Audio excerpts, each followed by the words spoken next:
warahmatullahi wabarakatuh. Alhamdulillah bi alamin wa bi ni'matihi tatimmus shalihat wassalatu wassalamu ala Rasulillah Sayyidina Muhammadin sallallahu alaihi wasallam wa ala alihi wa ashabihi wa man tabi'ahum bi ihsan ila yaumiddin, amma ba'd. Alhamdulillah, pada malam hari ini kita akan mengikuti pengajian kitab hadis, kitab An-Nukhbah Al-Mardiyah karangan Guruta Haji Abdurrahman Ambu Daleh. Pada malam hari ini dimulai pengajian kita pada pasal yang ke-6 tentang mujalasatil ulama wa ikrami wa tauqirihim. Kita sudah pada pasal ke-6 halaman 130. 13. Oh, halaman 13. Alhamdulillah. Ternyata didengar juga suaranya.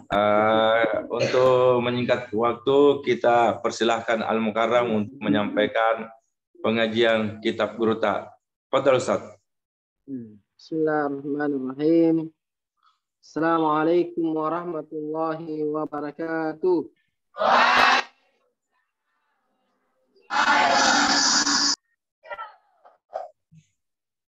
Alhamdulillahi rabbil alamin. Wassalatu wassalamu ala asyrafil anbiya'i wal mursalin wa ala alihi wa sahbihi wa man tabi'ahum bi ihsanin ila yaumiddin, amma ba'd. Alhamdulillah, kita kembali melanjutkan pengajian kita pada malam hari ini, lanjutan pembahasan kitab hadis, salah satu kitab yang dikarang oleh anggota Kiai Haji Abdurrahman Ambu Daleh rahimahullah ta'ala rahmatan wasi'ah, yaitu kitab An-Nukhbah Al-Mardiyah fi Ahaditsin Nabawiyah, hadis-hadis pilihan dari hadis-hadis Nabi Sallallahu Alaihi Wasallam.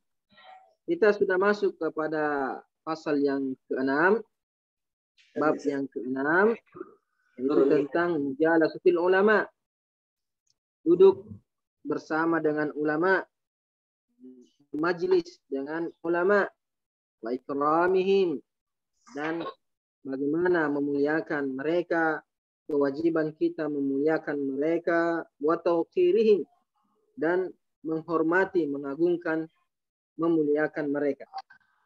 Kita sudah menjelaskan beberapa ayat yang disebutkan oleh Syekh Andri Guruta rahimahullah dalam bab ini. 3 ayat semuanya menjelaskan tentang keutamaan bermajlis dengan ulama, anjuran memuliakan, menghormati ulama.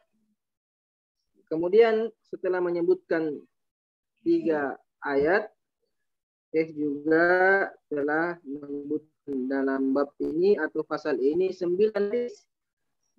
Hadis yang pertama, kedua, dan ketiga itu telah kita jelaskan pada pertemuan-pertemuan sebelumnya, yang mana 3 hadis ini menjelaskan tentang keutamaan bermajlis, menuntut ilmu, mengambil ilmu, memuliakan dan menghormati ulama.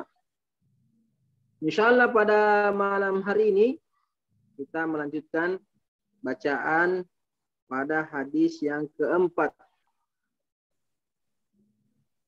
Syekh rahimahullah ta'ala berkata, An Samurah bin Jundub.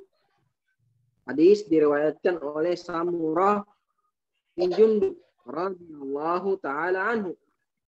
Qala Rasulullah sallallahu alaihi wasallam, Rasulullah sallallahu alaihi wasallam bersabda, Ma tasaddaqan nasu bi sadaqatin mithla ilmin yunshar. Ma tasaddaqan nasu bi sadaqatin mithla ilmin yunshar. Tidaklah manusia bersedekah dengan satu sedekah yang lebih baik, yang lebih mulia, yang sama kedudukannya dengan ilmu yang disebarkan. Artinya sedekah yang terbaik, yang paling mulia, yang paling berharga, yang disedekahkan oleh manusia, itu tidak ada yang lebih mulia, tidak ada yang lebih besar pahalanya daripada bersedekah dengan ilmu, dengan cara menyebarkan ilmu, mengajarkan ilmu, menyampaikan ilmu-ilmu yang telah dia pelajari. Andre Gurutta rahimahullah mengatakan rawahu Tabarani. Di sini diriwayatkan oleh Imam At-Tabarani rahimahullah taala, itu di dalam kitabnya yang berjudul Al-Mu'jam Al-Kabir. Al-Mu'jam Al-Kabir.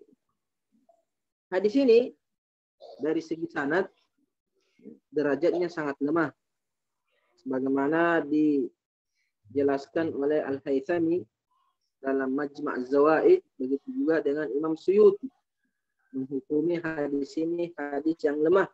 Kenapa? Karena di dalam sanad hadis ini ada yang bernama Aun ibn Umarah, meriwayatkan dari Abu Bakr Al-Hudhali, Anil Hasan dari Hasan Basri, dari Samurah bin Jundub.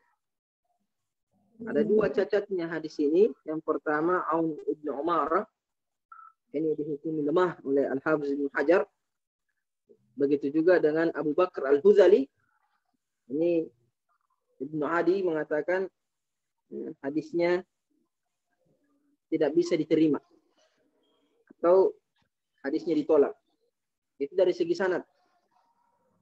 Kemudian hadis yang kedua atau hadis yang kelima semakna juga dengan yang keempat, tentang keutamaan menyampaikan ilmu yang telah kita pelajari. Yaitu an Anas bin Malik radhiyallahu anhu. Hadis diriwayatkan dari Anas bin Malik radhiyallahu anhu. Qala, dia berkata, Anas bin Malik berkata, qala Rasulullah sallallahu alaihi wasallam. Rasulullah sallallahu alaihi wasallam bersabda, ala ukhbirukum 'anil ajwadil ajwad. Nah, tidakkah aku beritakan, sampaikan kepada kalian tentang yang terbaik dari yang terbaik, yang dermawan, yang suka memberi, yang selalu membagikan kebaikan-kebaikan, melebihi yang lain yang juga suka memberi. Dan yang terbaik dari yang terbaik, yang dermawan dari yang lebih dermawan. Kata Rasulullah, maukah kalian kuberitahukan siapa itu orangnya, zat yang paling dermawan, zat yang paling suka memberi dari sekian banyak orang yang suka memberi. Kata Rasulullah, Allahu al-ajwadul ajwad. Allah itu adalah yang terbaik dari yang terbaik, yang dermawan dari yang dermawan, yang suka memberi dari orang-orang yang suka memberi. Wa ana ajwadu waladi Adam. Kata Rasulullah, dan saya adalah yang paling dermawan, yang paling suka memberi dari anak-anak cucu Nabi Adam. Manusia yang paling dermawan dari seluruh manusia anak cucu Adam, itu tidak ada yang menandingi kedermawanan Nabi Sallallahu Alaihi Wasallam.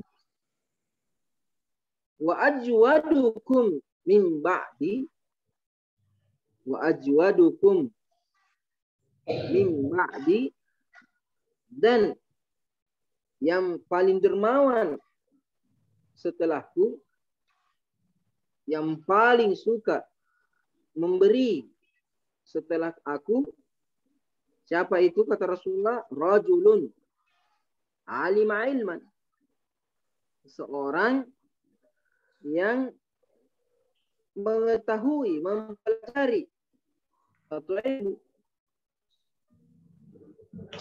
yang memiliki ilmu. Orang yang memiliki ilmu, fanasyara ilmahu. Kemudian dia menyebarkan ilmunya, mengajarkan ilmunya kepada manusia, menyampaikan ilmu yang telah dia pelajari. Yub'atsu yaumal qiyamati ummatan wahidatan. Nah, atau di riwayat di sini atau dalam kitab ini ummatan wahdahu. Dia nanti orang yang menyebarkan ilmu ini dibangkitkan oleh Allah Subhanahu wa taala pada hari kiamat sebagai satu ummah. Jadi sendiri dia di padang mahsyar. Dia sendiri dibangkitkan sebagai satu kelompok, padahal cuma sendiri. Kenapa? Karena dia punya banyak murid-murid. Dia senantiasa menyebarkan ilmunya kepada manusia. Dia menjadi pemimpin nanti pada mahsyar di hari kiamat. Diangkat atau diutus oleh Allah Subhanahu wa taala, dibangkitkan pada hari kiamat sebagai satu ummah. Nah, padahal dia cuma sendiri. Kemudian yang kedua, warajulun, dan seseorang jada binafsihi, dia mengorbankan dirinya, dia mengorbankan jiwanya fi sabilillah, di jalan Allah Subhanahu wa ta'ala, hatta yuqtal, sampai dia terbunuh dalam peperangan. Ini dua, kata Rasulullah, yang paling dermawan setelah Nabi Shallallahu Alaihi Wasallam. Orang yang senantiasa menyebarkan ilmunya dan orang yang berjihad di jalan Allah dan terbunuh di dalam perang di jalan Allah Subhanahu wa ta'ala. Hadis yang kelima ini, kata Syekh di sini mengatakan rawahu Abu Ya'la, diriwayatkan oleh Abu Ya'la dalam kitabnya Al-Musnad, ingat Abu Ya'la Al-Musili. Wal Baihaqi, diriwayatkan juga oleh Imam Al-Baihaqi dalam kitab Syu'abul Iman. Hadis ini juga dihukumi ulama hadis yang sangat lemah juga, karena ada 3 cacatnya. Ada 3 cacat dalam hadis ini, ada 3 perawinya, semuanya dihukumi lemah oleh ulama. Di sini dilemahkan oleh Al-Haythami dalam Majmu' Az-Zawaid, begitu juga Imam Suyuti dalam kitab Al-Jami' As-Saghir. Itu dari segi sanad. Sekarang kita lihat dari segi matanya. Bahwasanya matan hadis ini sebagiannya itu diriwayatkan dari hadis-hadis yang lain dan itu ayat yang Allah Subhanahu wa taala sebutkan dalam Al-Qur'an.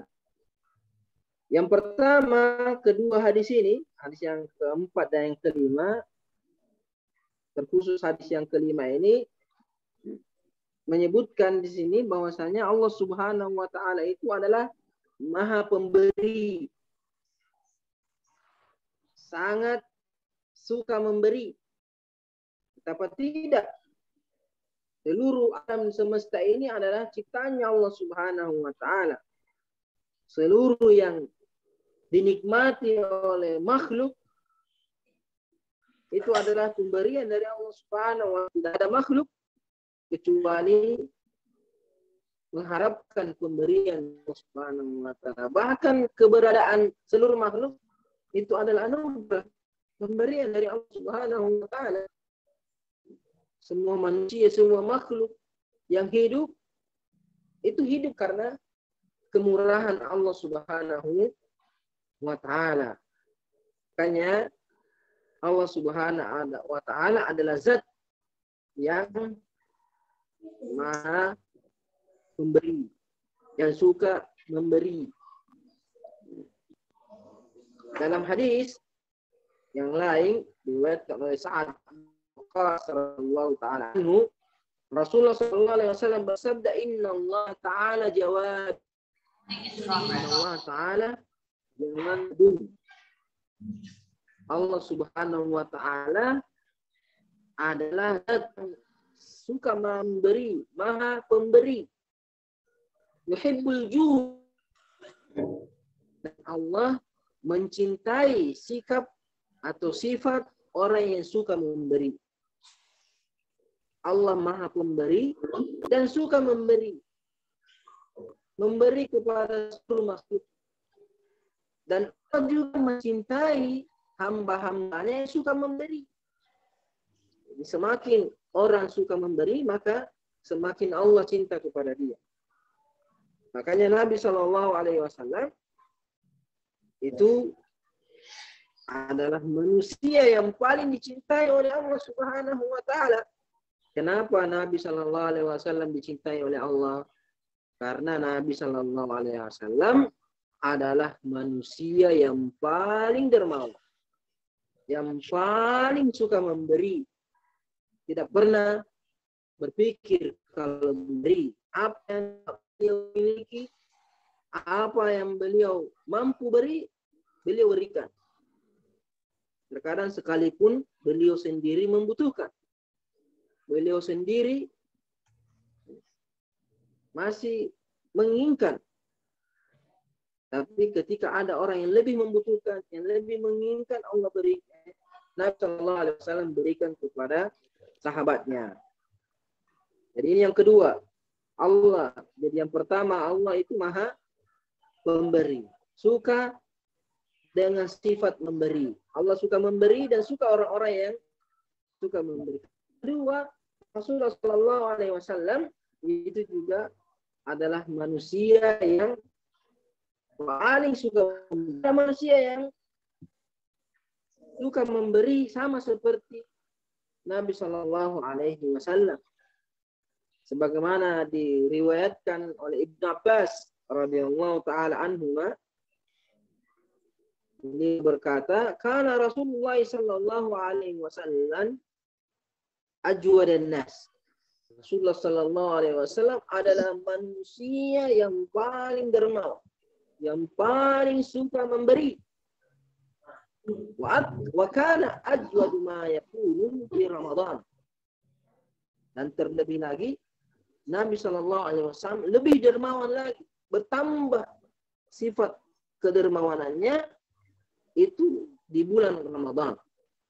Jadi setiap saat Nabi suka memberi, tapi kalau datang bulan Ramadan, beliau tambah. Beliau semakin meningkatkan sifat dermawannya ini. Hina yalqahu Jibril. Terkhusus lagi ketika Jibril menemui Nabi SAW. Wa kana yalqahu fi kulli lailatin min Ramadan. Dan menemui Nabi setiap bulan Ramadan. Berarti Nabi setiap malamnya itu suka memberi, setiap malam memberi. Karena ketika bertemu Jibril, Nabi bertambah kedermawanannya.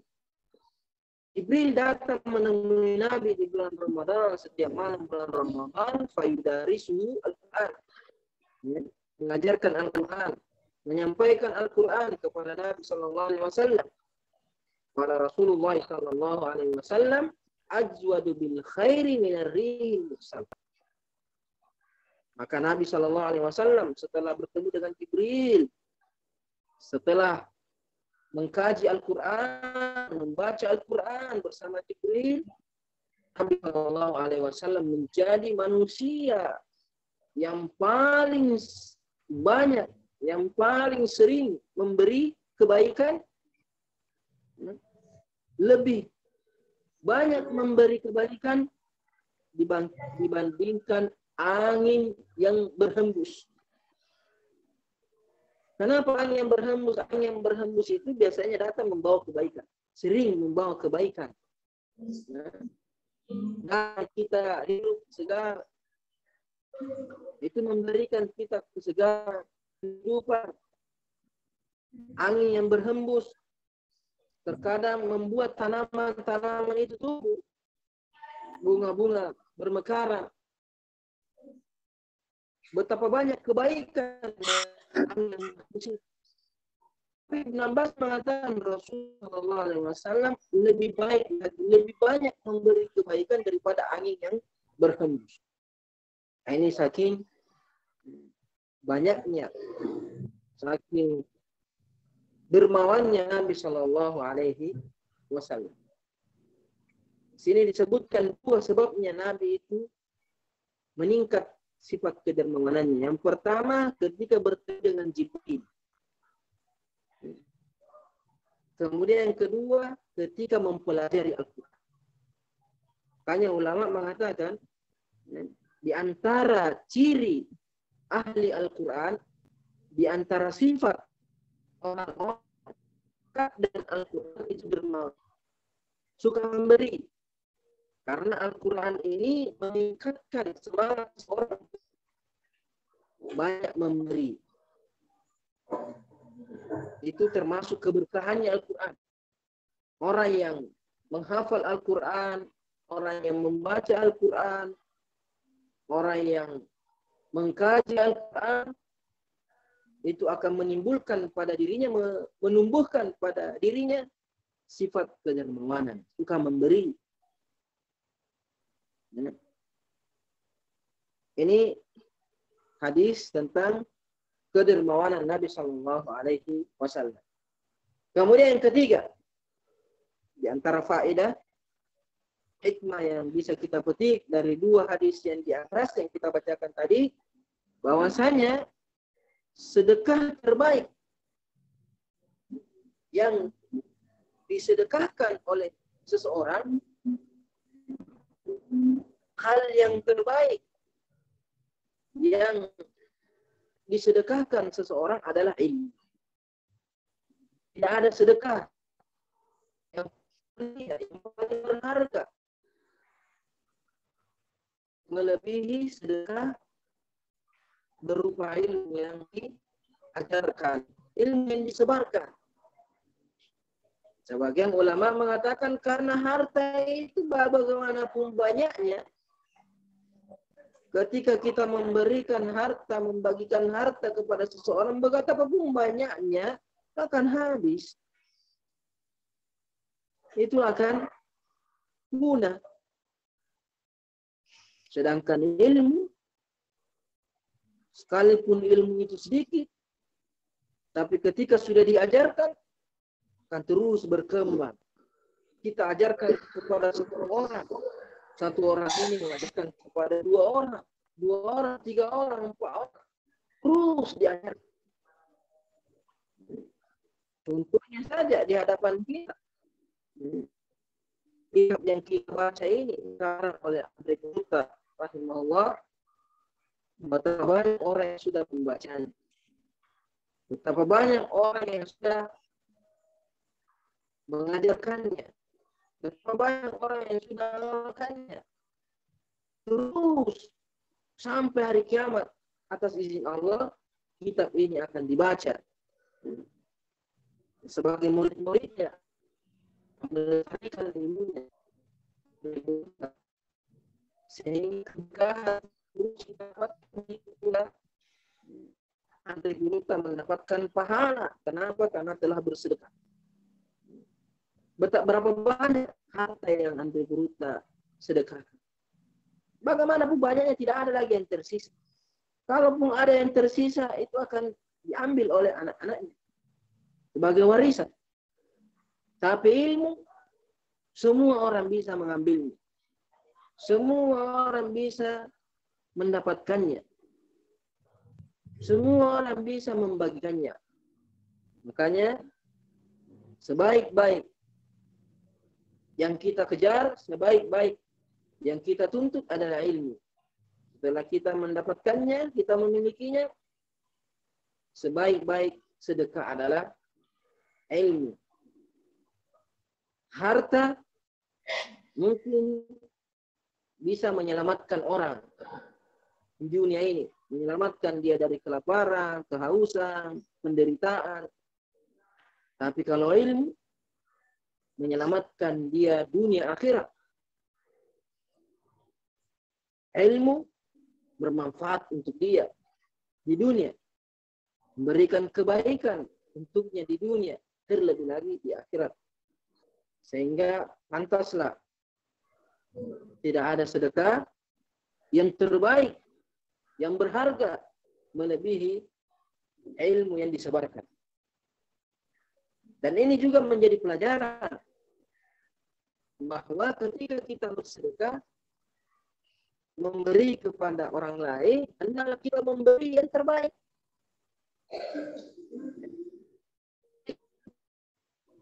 Sesuatu yang berharga pada diri kita.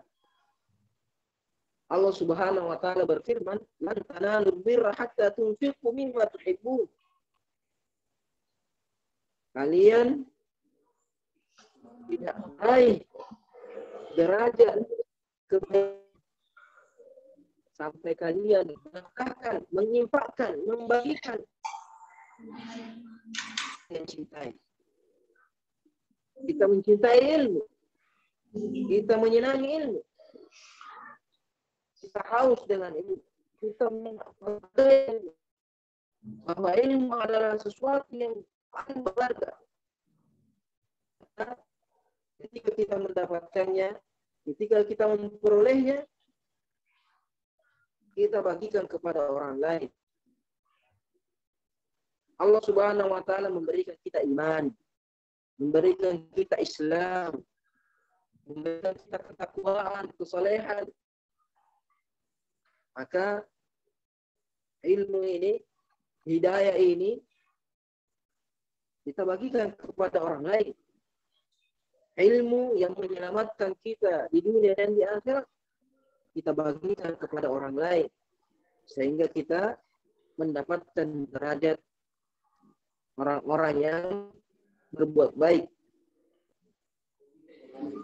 Dan bab-bab sebelumnya kita sudah menjelaskan keutamaan ilmu dan keutamaan menyampaikan ilmu, menyebarkan ilmu. Selain ilmu itu ketika kita sampaikan bermanfaat untuk orang yang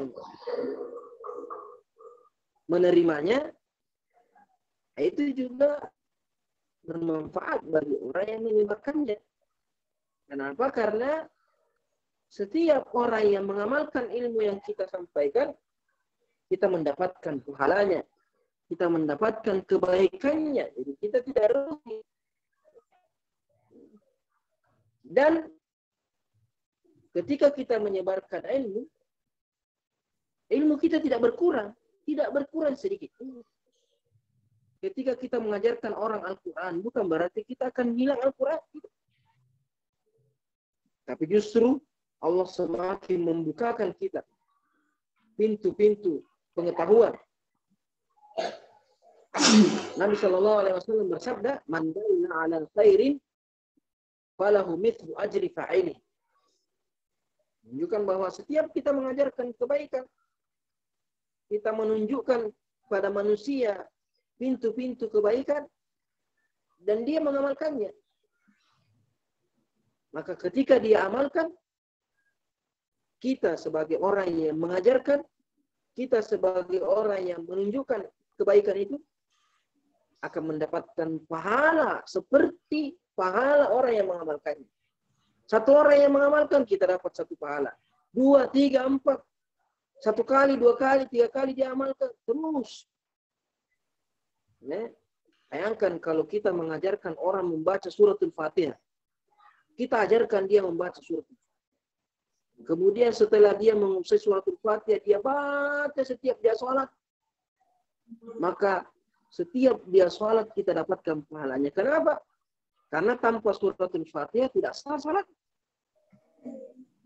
Bukan cuma kita mendapatkan pahala mengajarkan suratul Fatihah, tapi pahala sholatnya juga kita dapat. Kenapa? Karena setiap dia baca itu surat, setiap dia baca itu ayat dalam sholatnya, maka kita mendapatkan pahalanya.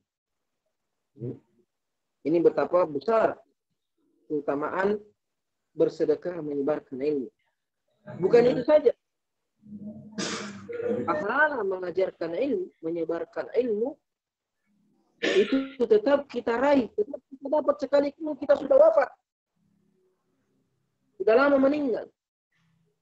Imam Syafi'i rahimahullah sudah ratusan tahun yang lalu wafat. Tapi tetap berjalan pahalanya. Sudah lama wafat, tapi catatan pahalanya terus berjalan. Setiap kita amalkan ilmunya, setiap kita baca bukunya, itu terus dicatat pahalanya. Ketika kita mengamalkan, mengajarkan, mempelajari ilmu yang dia wariskan, terus tercatat pahala. Sudah lama wafat, tapi catatan pahalanya tetap berjalan. Tetap mengalir. Belum ditutup buku catatan amalnya. Hanya Nabi SAW bersabda, "Idza mata al-insan," orang manusia ketika wafat, "inqata'a anhu amaluhu." Putus amalannya. Amalannya betul terputus karena sudah wafat, tidak bisa lagi beramal. Tapi pahalanya illa min salas, kali 3. Belum terputus pahala amalannya. Illa min sadaqatin jariyah, dia bersedekah dan sedekah jariyah. Aw ilmin yuntafa'u bihi. Dia punya ilmu, setelah dia memiliki ilmu, dia ajarkan, dia sampaikan, dia bagikan ilmunya kepada manusia. Sehingga manusia mendapatkan manfaat, mendapatkan keberkahan dari ilmu tersebut. Sehingga sang guru ini yang mengajarkan ilmu ini terus mendapatkan pahala. Semakin banyak orang yang mengamalkannya, semakin banyak pahala yang dia dapatkan. Awaladin salih yad'ulahu, atau anak yang saleh senantiasa mendoakan orang tuanya. Jangan pernah henti-henti mendoakan kedua orang tua, baik yang masih hidup, terlebih lagi yang sudah wafat, supaya pahala mereka, catatan amal kebaikan mereka terus mengalir, terus berjalan, tidak terputus dengan izin Allah Subhanahu wa Ta'ala. Kemudian yang terakhir dari 2 hadis ini, kita memetik tentang keutamaan mati, wafat di jalan Allah Subhanahu wa Ta'ala. Wafat di medan perang. Ya. Banyak sekali ayat-ayat, hadis-hadis. Di antaranya seperti yang disebutkan oleh Nabi SAW dalam suatu hadis, bahwasanya tidak ada orang yang masuk surga setelah masuk surga, tidak ada orang yang berharap untuk kembali ke dunia kecuali seorang yang mati syahid. Sudah masuk surga tapi mau lagi kembali ke dunia. Mau apa kembali ke dunia? Dia ingin kembali ke dunia, maju ke medan perang, kemudian terbunuh, mati syahid lagi. Masuk surga dimulai kembali, terus kembali. Kenapa? Karena dia melihat betapa besar, betapa banyak pahala karunia yang Allah persiapkan bagi orang-orang yang wafat, yang syahid di jalan Allah Subhanahu wa Ta'ala. Kemudian hadis selanjutnya, hadis yang ke-6, masih berkaitan juga tentang keutamaan menyampaikan ilmu dan ancaman orang menyembunyikan ilmu yang telah dia pelajari, kikir, tidak mau berbagi dengan ilmunya. Akan ada terkadang menjual, memperdagangkan ilmu, tidak mau menyampaikan ilmu kecuali dibayar. Ya. Tidak mau mengajarkan ilmu kecuali diberikan materi. Akan terkadang dia tidak mau menjawab.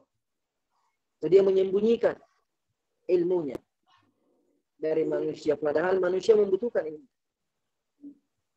Itu hadisnya Abu Hurairah radhiyallahu taala an Abi Hurairah radhiyallahu anhu. Hadis diriwayatkan dari Abu Hurairah radhiyallahu anhu. Qala, dia berkata, qala Rasulullah sallallahu alaihi wasallam. Rasulullah sallallahu alaihi wasallam bersabda, "Man su'ila an ilm." Siapa yang ditanya tentang suatu ilmu, apakah ditanya dalam bentuk pertanyaan atau diminta untuk mengajar, diminta untuk menyampaikan ilmu. Man su'ila an ilm. Siapa yang ditanya tentang satu ilmu, alimahu yang dia ketahui. Ada ilmu yang dia ketahui. Kecuali kalau orang tidak tahu. Kalau tidak tahu, jangan berbicara. Tapi dia ditanya tentang ilmu. Diminta untuk menyampaikan ilmu. Dan dia tahu ilmu itu. Dia memiliki ilmu itu. Maka tamahu. Kemudian dia sembunyikan. Tidak, saya tidak tahu. Padahal dia tahu. Saya tidak bisa. Padahal dia bisa. Cuma malas. Cuma kikir. Cuma ingin diberi materi. Apa balasannya? Apa hukumannya orang yang seperti ini? Yang ditanya ilmu, yang diminta untuk mengajarkan ilmu, kemudian dia sembunyikan. Dia tidak mau membagikan ilmunya. Kata Rasulullah sallallahu alaihi wasallam, "Uljima yaumal qiyamati bilijamin minan nar." Maka dia akan dicambuk, disiksa dengan cambukan. Bukan cambukan dari tali, bukan cambukan dari rotan, bukan cambukan dari kayu, besi, bukan. Dari kawat, dari kabel, bukan. Tapi dicambuk dengan cambuk yang berasal dari api neraka. Cambuk api.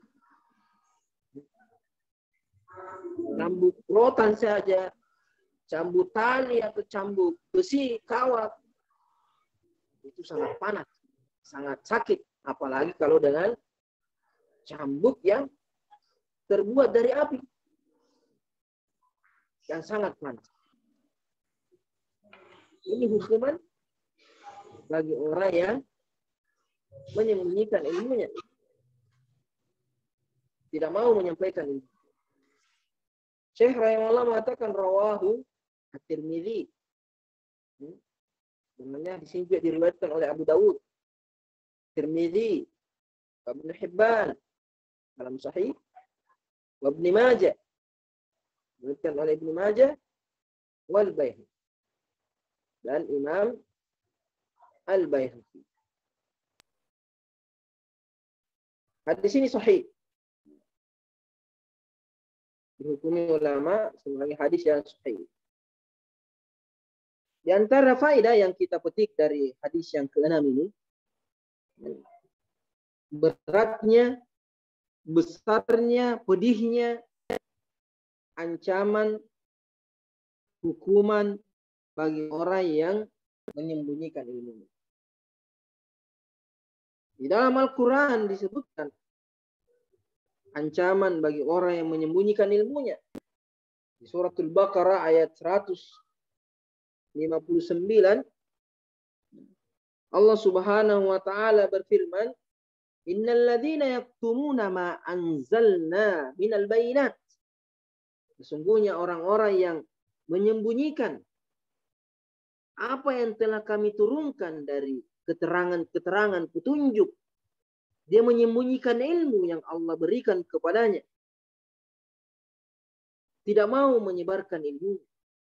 Tidak mau menyampaikan ilmunya. Sesungguhnya orang-orang yang menyembunyikan apa yang Allah turunkan dari penjelasan-penjelasan, dari ayat-ayat, dari hadis-hadis, wal bayinat, wal huda, petunjuk. Allah telah memberikan dia petunjuk. Allah mengajarkan kepadanya ini yang halal, ini yang haram. Ini ketaatan, ini kedurhakaan. Allah menjelaskan kepada dia, mengajarkan kepada dia Al-Quran, hadis, fikih, ilmu-ilmu yang bermanfaat di dunia dan di akhirat. Tapi setelah dia menguasai ilmu-ilmu tersebut, setelah mempelajarinya, memilikinya, dia sembunyikan. Yang halal dia bilang haram. Yang haram dia bilang halal. Yang boleh dia bilang tidak boleh. Yang tidak boleh dia bilang boleh. Ini menyembunyikan ilmu. Dia tahu kalau itu tidak baik. Tapi dia bilang baik. Atau dia tidak mau menjelaskan bahwa itu tidak baik. Dia menyembunyikan ilmu yang telah Allah berikan kepadanya. Min ba'di ma bayyanahu linnas. Padahal apa yang dia pelajari, apa yang dia ketahui, itu Allah telah jelaskan kepada manusia. Fil kitab, dalam kitab suci. Dalam Al-Quran. Dalam hadis-hadis Nabi SAW. Tapi dia sembunyikan. Dia rahasiakan. Bahkan dia rubah-rubah. Apa hukumannya? Ulaika yal'anuhumullah. Mereka itu dilaknat oleh Allah Subhanahu wa taala. Orang yang menyembunyikan ilmu dilaknat oleh Allah Subhanahu wa taala. Bukan cuma itu. Wa yal'anuhumul la'inun. Dilaknat oleh semua orang yang melaknat. Semua malaikat yang melaknat, manusia yang melaknat. Bahkan semua makhluk melaknat dia. Menghinakan dia. Dijauhkan dari rahmat Allah Subhanahu wa taala. Ini ancaman dari Allah Subhanahu wa taala. Di ayat yang lain Allah mengancam orang yang menyembunyikan ilmunya karena materi. Tidak mau menyampaikan ilmunya karena materi. Allah Subhanahu wa taala berfirman, "Innal ladzina yaktumuna ma anzalallahu min kitab." Sungguhnya orang-orang yang menyembunyikan apa yang Allah turunkan dari kitab suci.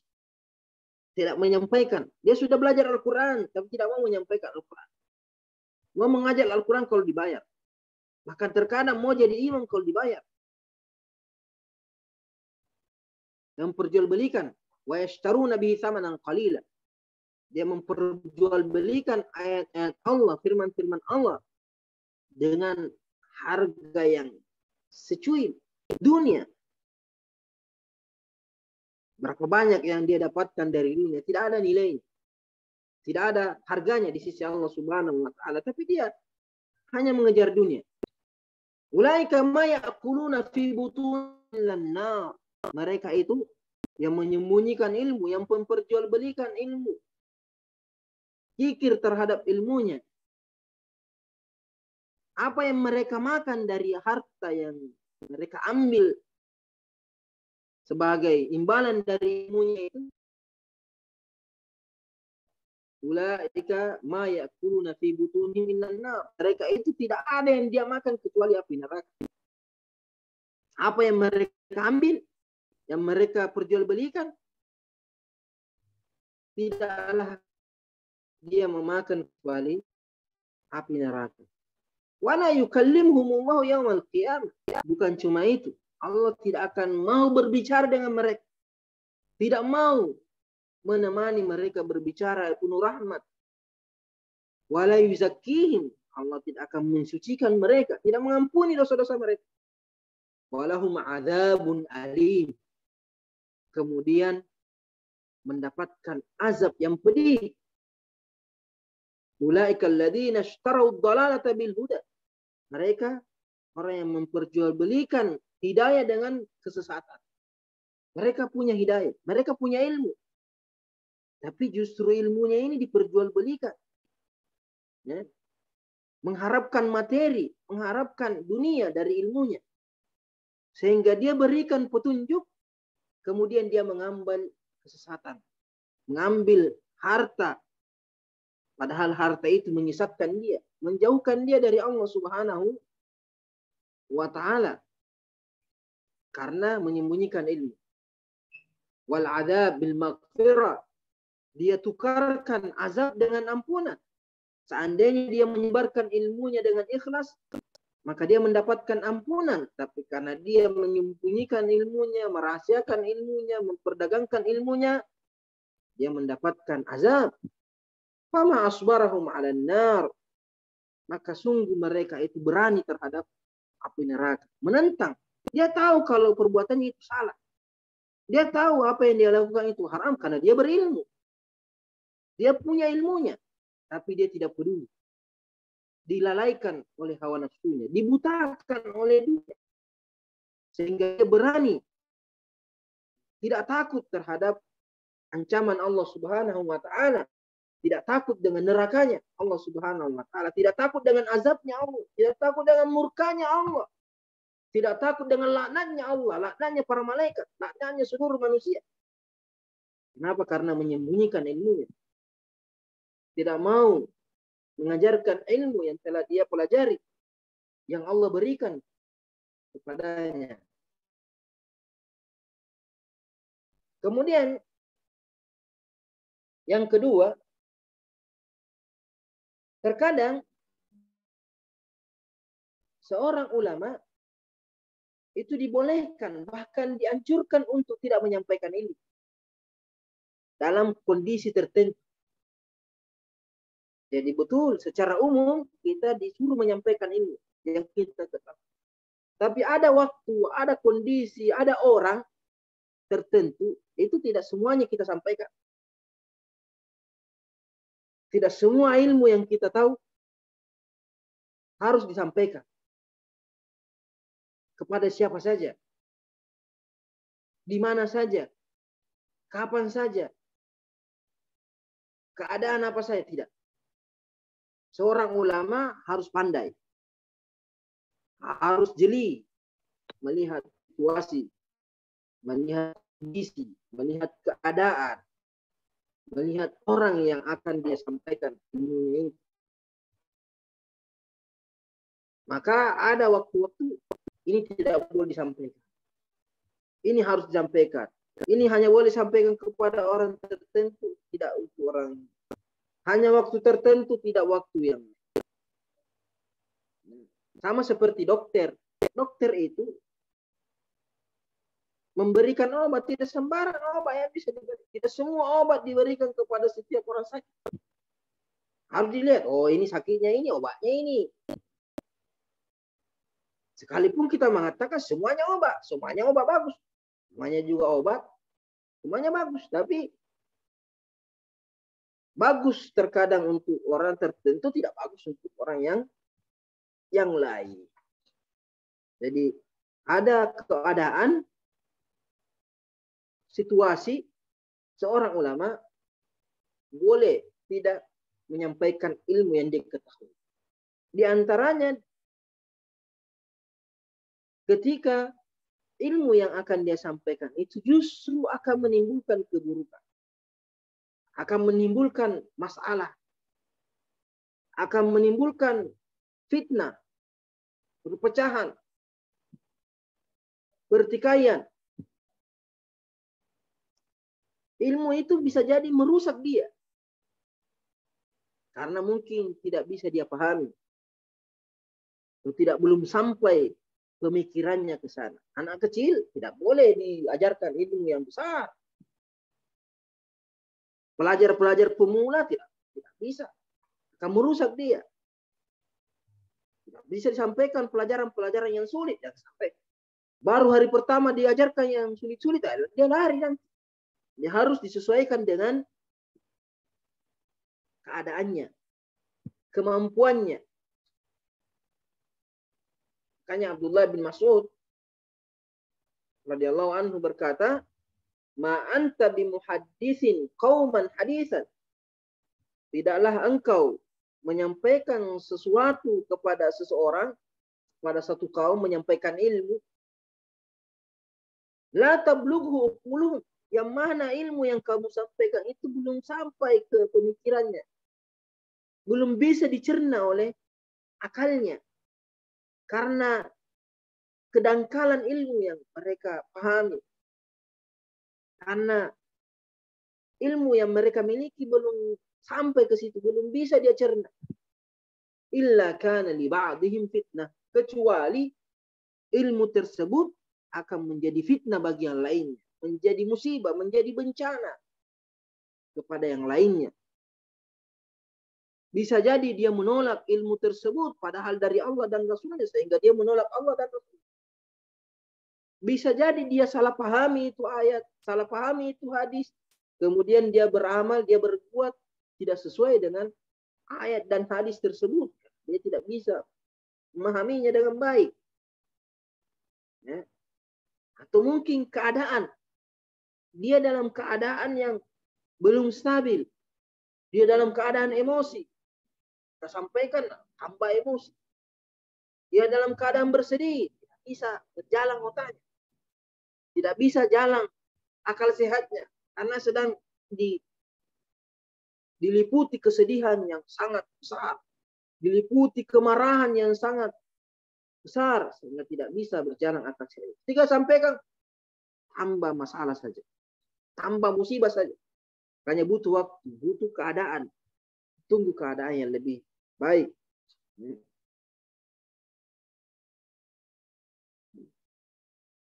Makanya di perkataan Ali bin Abi Thalib mengatakan haditsun nas bima ya'rifun.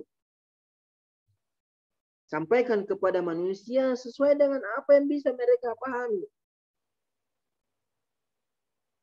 Atuhibbuna ayyukadzdzib Allah wa rasul? Atuhibbuna ayyukadzdzib Allah wa rasulahu? Apakah kamu senang jika Allah didustakan, Rasulullah didustakan? Kamu sampaikan kalau Allah, mereka tidak terima karena tidak bisa diterima kalian. Bukan dia menolak Allah, tapi dia tidak paham. Menolak hadis-hadis Nabi. Bukan dia menolak hadis Nabi, tapi dia tidak paham dengan apa yang kita sampaikan. Apakah kamu senang apabila Allah dan Rasulnya didustakan? Kenapa? Karena kita tidak pandai melihat keadaan. Tidak pandai melihat situasi. Abu Hurairah radhiyallahu anhu pernah berkata, "Hafidtu min Rasulillah sallallahu alaihi wasallam du'ain." Saya menghafal dua wadah ilmu, dua jenis ilmu dari Nabi sallallahu alaihi wasallam. Amma ahaduhuma fabathatu. Salah satunya saya sudah sebarkan, saya sudah ajarkan hadis-hadis yang saya ambil dari Nabi sallallahu alaihi wasallam. Wa ammal akhar, ada lagi satu jenis ilmu ini. Falau bathatu, kalau saya sebarkan ini ilmu, kutiya hadzal hukum. Kata Abu Hurairah akan terputus tenggorokanku ini. Pasti saya sudah lama dibunuh kalau saya sebarkan ini ilmu. Menunjukkan bahwa tidak semua yang kita ketahui harus kita sampaikan. Bahkan terkadang ada ilmu yang kita ketahui harus disaring dulu. Nah, bisa jadi ilmu yang kita tahu ini belum matang, belum fix, mungkin masih perlu kajian, perlu penelitian. Mungkin kita cuma dengar dari berita-berita, tidak bisa kita langsung sampaikan. Nabi Shallallahu Alaihi Wasallam mengatakan, "Kafa bil mar'i kadziban ayyuhaddits bi kulli ma sami'a." Cukuplah seseorang itu anggap berdusta kalau dia sampaikan semua yang dia dengar, tanpa dia sharing, tanpa dia periksa kebenarannya. Jadi Abu Hurairah punya dua ilmu. Ada ilmu yang dia sudah sebarkan, hadis-hadis yang diriwayatkan Abu Hurairah, kita sudah lihat, sudah baca di antaranya. Tapi ada ilmu yang dia rahasiakan. Dia sembunyikan, tidak mau sampaikan. Kenapa? Kalau saya sampaikan mati. Sebagian ulama mengatakan ilmu yang dirahasiakan oleh Abu Hurairah ini adalah ilmu tentang pemimpin-pemimpin yang zalim di masanya. Seandainya Abu Hurairah sampaikan, maka sudah dibunuh oleh penguasa di masa itu. Menunjukkan bahwa seorang ulama harus jeli, melihat maslahah dan mafsadah ketika menyampaikan ilmu, ketika mengajarkan ilmu kepada orang lain. Melihat materinya, melihat keadaannya, melihat orangnya. Kata-kata seperti orang yang bercocok tanam, petani. Harus lihat tanah apa yang mau dia tanami. Ada bibit tidak cocok untuk tanah ini, cocok untuk tanah ini. Harus lihat musimnya. Ada bibit cocok di musim ini, tidak cocok di musim ini. Ada bibit yang butuh perawatan khusus. Ada bibit ya dilempar saja situ sudah tumbuh sendiri. Tidak perlu dirawat, tidak perlu dijaga. Ada bibit manja, butuh perawatan, butuh suhu udara yang pas, butuh pupuk banyak. Ada tanah tidak perlu digarap, tidak perlu, pokoknya tanam selesai. Ada tanah harus digarap dulu, dipupuki dulu. Sama persis dengan penuntut ilmu, sama seperti dengan ulama. Tidak sembarangan. Nah inilah terkadang banyak merusak. Ketika mengetahui sesuatu langsung dia mau sebarkan, langsung mau dia sampaikan, tidak melihat siapa orangnya, tidak melihat keadaannya bagaimana, pokoknya ada yang dia tahu langsung dia sampaikan. Tidak pandai melihat situasi, tidak pandai melihat keadaan. Ini hadis yang ke-6. Insyaallah hadis yang ke-7, 8, ke-9 terakhir itu nanti kita lanjut pada pertemuan berikutnya bismillah. Qul qouli hadza wa astaghfirullah li wa lakum. Tafadhal, moderator.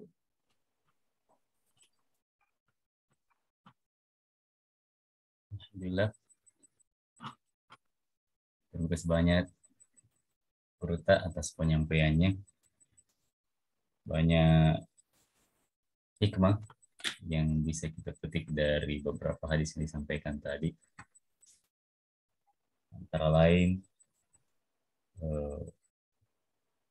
siapa yang paling dermawan? Ada beberapa tingkatan. Yang pertama Allah Subhanahu wa taala tentunya. Kemudian Rasulullah Shallallahu alaihi wasallam. Yang ketiga, orang berilmu dan menyebarkan atau menyampaikan ilmunya. Dan yang keempat, berjihad di jalan Allah hingga terbunuh. Ada beberapa ancaman, ada juga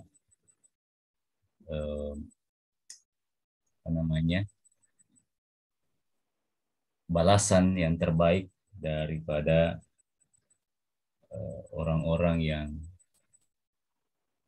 menuntut ilmu dan juga mengajarkannya dalam kondisi-kondisi tertentu. Dan yang terakhir, seorang ulama harus pandai melihat situasi dalam menyampaikan ilmu, yang mana didasari tidak boleh menyembunyikan ilmunya, dan tetapi harus juga melihat siapa audiensnya, kemampuan dan kapasitas penerimaannya, manfaat dan mudarat dari ilmu yang disampaikan, dan disesuaikan pada tempat dan situasi. Demikian mungkin yang bisa kami simpulkan dan ikhtisar dari pertemuan kali ini. Mungkin dari para hadirin dan anak-anak santri di pondok, jika ada hal yang ingin diperjelas dari penyampaian Guru tadi, dipersilahkan dipandu oleh Ustadz di pondok. Mungkin jika ada, bisa dengan chat pertanyaannya ataupun dengan raise hand untuk dipersilahkan berinteraksi langsung dengan Guru Tak. Saya memohon izin untuk memulai pertanyaannya sambil menunggu respon yang lain. Tapi Guru Tak, ada fenomena yang kami tangkap dari beberapa hadis maupun ayat. Nampaknya ada metode yang secara umum kita bisa lihat bahwa dalam sebuah kebaikan ataupun amalan ada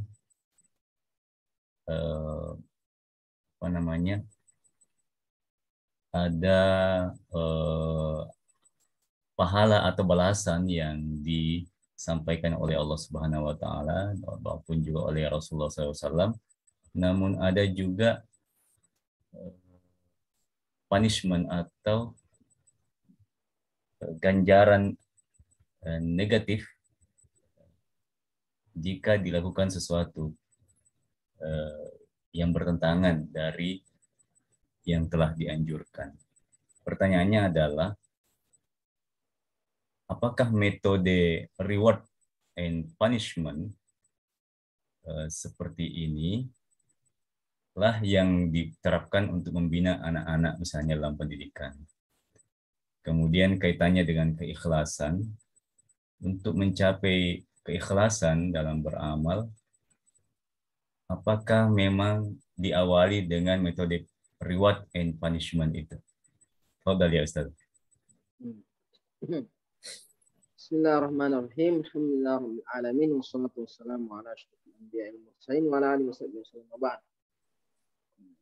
Jadi betul bahwasanya dalam Al-Qur'an Allah Subhanahu wa taala memberikan motivasi berupa ganjaran-ganjaran pahala, kenikmatan dunia akhirat terhadap suatu amalan kebaikan. Begitu pula sebaliknya, ancaman terhadap perbuatan-perbuatan keburukan. Bukan cuma dalam Al-Quran, dalam hadis-hadis Nabi SAW juga demikian. Karena dua metode ini memang saling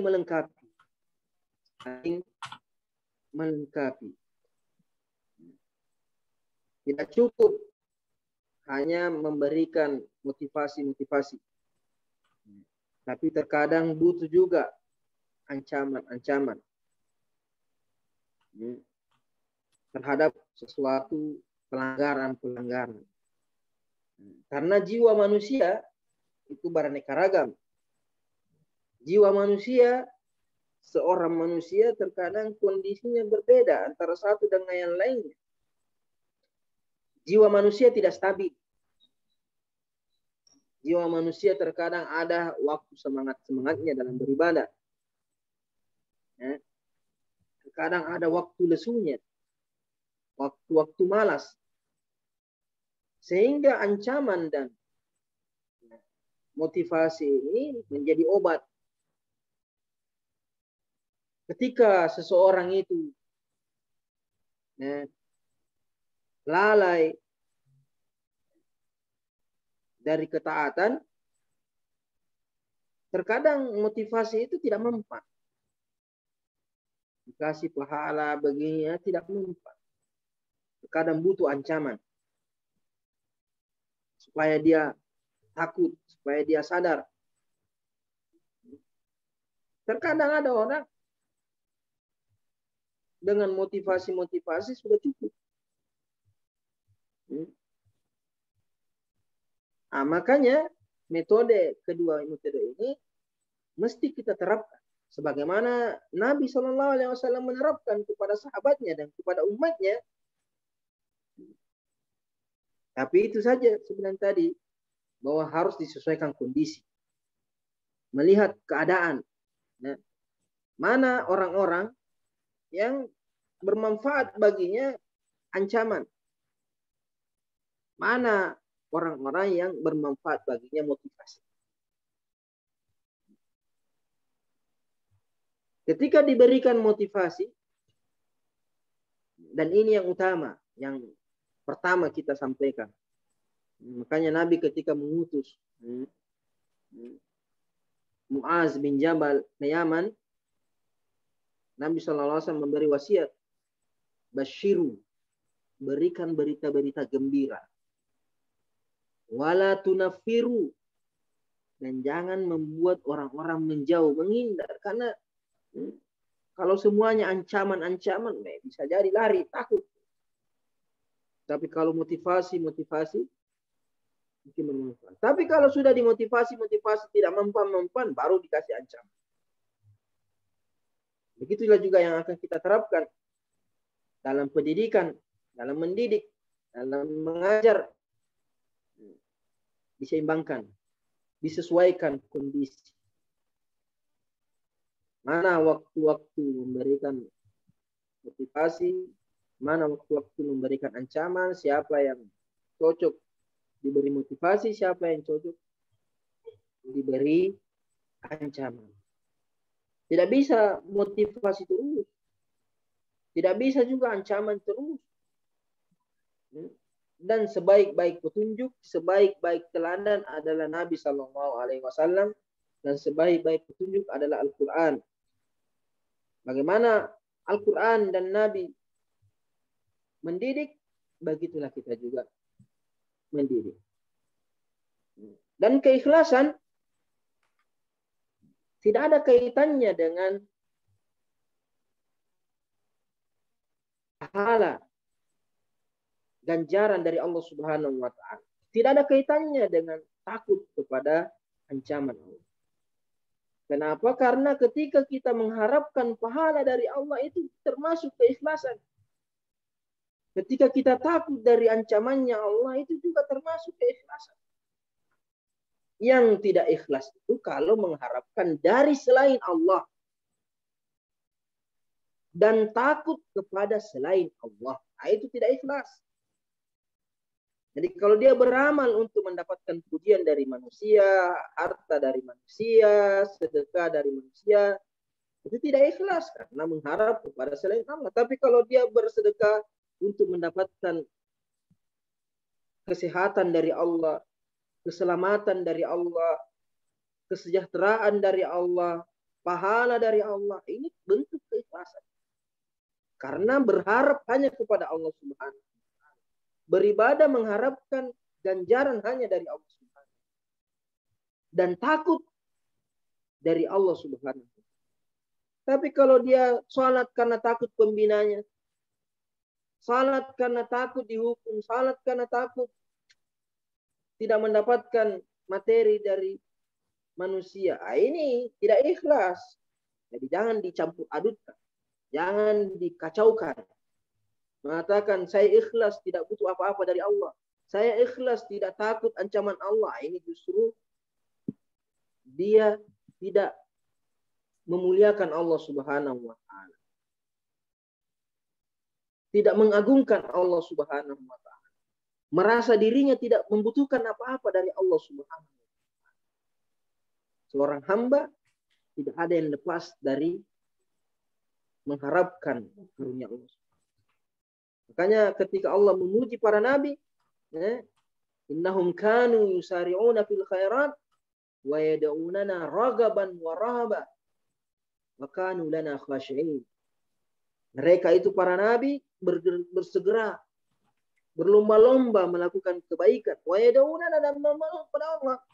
Setelah melakukan kebaikan, minta kepada Allah dengan penuh pengharapan mendapatkan dunia, warahaban, dan rasa takut dari murka Allah Subhanahu wa taala. Kanu lana khashi'in, mereka khusyuk. Kenapa? Karena takut kepada Allah, mengharap kepada Allah, memohon kepada Allah. Jadi ancaman dan ganjaran pahala itu tidak menafikan keikhlasan. Apabila kita mengharap hanya kepada Allah dengan ibadah yang kita lakukan dan takut hanya kepada Allah karena tidak melakukan perintah Allah Subhanahu wa taala. Wallahu taala. Alhamdulillah. Terima kasih banyak atas pencerahan tak ya Ustaz. Sangat mencerahkan bahwasanya metode ini telah dicontohkan oleh Allah Subhanahu wa taala, adanya motivasi dan adanya ancaman, yang mana didahulukan motivasi namun dikondisikan dengan audiensnya atau siapa yang akan menerima. Dan yang terakhir yang sangat terang benderang itu bahwa ikhlas, mengharap pahala dan takut akan ancaman itu bagian dari keikhlasan, bukan menafikan keikhlasan. Syukran atas penjelasan tak. Terima kasih banyak. Mungkin untuk mengakhiri pertemuan kita malam hari ini, mohon kiranya diakhiri dengan doa. Fadhal ya Ustaz. Bismillahirrahmanirrahim. Alhamdulillahirabbil alamin wassalatu wassalamu ala asyrafil anbiya'i wal mursalin wa ala alihi wasallam. Allahumma inna nas'aluka bi annaka Allah la ilaha illa anta al-ahadus samad alladzi lam yalid wa lam yulad wa lam yakul lahu kufuwan ahad. La ilaha illa anta subhanaka inni kuntu minadh dhalimin. Allahumma rabbana zalamna anfusana wa lam taghfir lana wa tarhamna lanakunanna minal khasirin. Allahumma 'allimna ma yanfa'una wa anfa'na bima 'allamtana. Allahumma rabbi zidna ilma. Allahumma inna na'udzubika min ilmin la yanfa' wa min qalbin la yakhsha wa min nafsin la tashba' wa min du'ain la yustajabu lah. Allahumma barik lana, Allahumma fir lana wa liwalidayna warhamhuma kama rabbayana shighara. Allahumma rabbana atina fid dunya hasanah wa fil akhirati hasanah wa qina adzaban nar. Wa sallallahu ala sayyidina Muhammadin wa ala alihi wasallam. Alhamdulillahi rabbil alamin. Al-Fatihah.